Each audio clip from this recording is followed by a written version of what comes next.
Aloha! This is the ukulele. I'm just going to do a quick recap, and hopefully this is all the information for my beginner ukulele lessons. This is a 6 to 8 week course. I'm going to give it to you in about 5 minutes.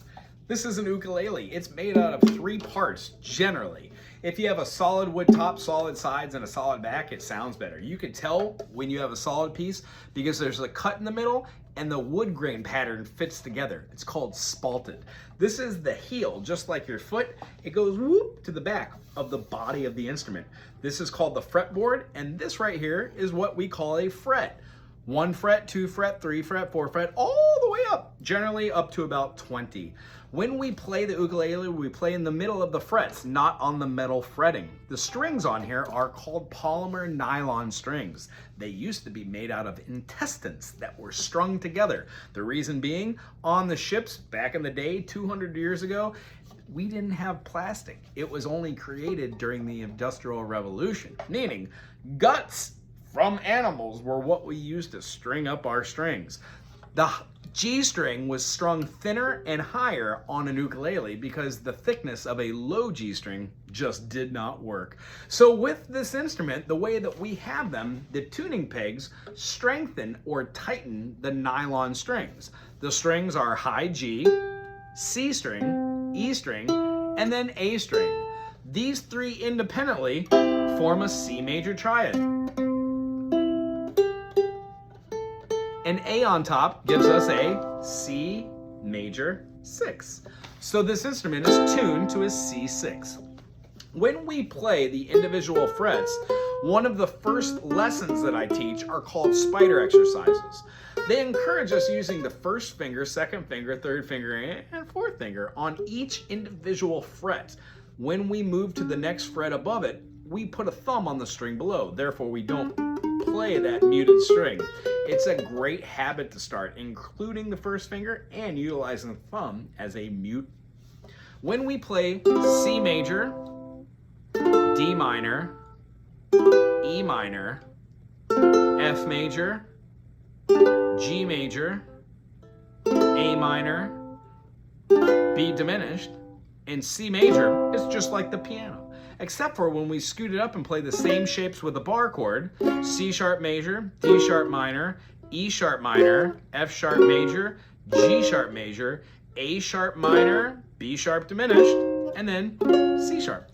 We can keep that process and move the original chords that we just learned all over the fretboard just to be able to move up in half steps. So we would have E major, F sharp minor, G sharp minor, A sharp major. We can keep going with this. The concept is the shapes that you learn are the same over and over and over again. So when we play a whole step scale, it does the same thing we did on the piano. Open C goes to a D, D goes to an E or an open E, E does a half step to an F, F to G, G to open A to B, and then a half step for C. This same methodology is followed for every single scale that is a major scale. And then as you know from there, when we have a major scale, we can make it a minor by flattening the 3rd. We can have the 4th, 5th, flat the 6th, flat the 7th, and then our 1. Minor tonality. We also have augmented and diminished tonality, but that's too much to get in there with this. If we're looking to make a little bit of movement here, we would pinch, pinch, pinch, pinch, pinch, pinch, pinch, pinch, pinch. High G and C, C and E, E and A. C major, F major, G7, C. All these chords can be found on the website.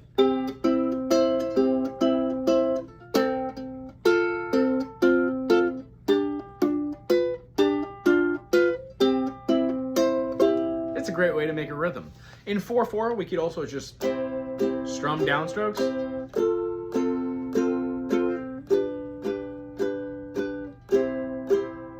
In 3/4, 1, 2, 3, 1, 2, 3. We make the first beat louder.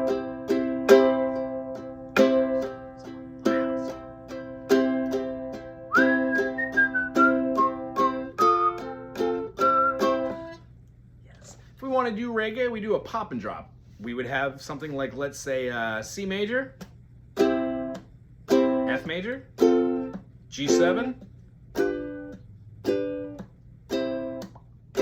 rest, quarter, rest, quarter, rest, quarter, rest, quarter, rest, quarter, rest, quarter, rest, quarter. You could also give it quarter notes and exhibit the bubble.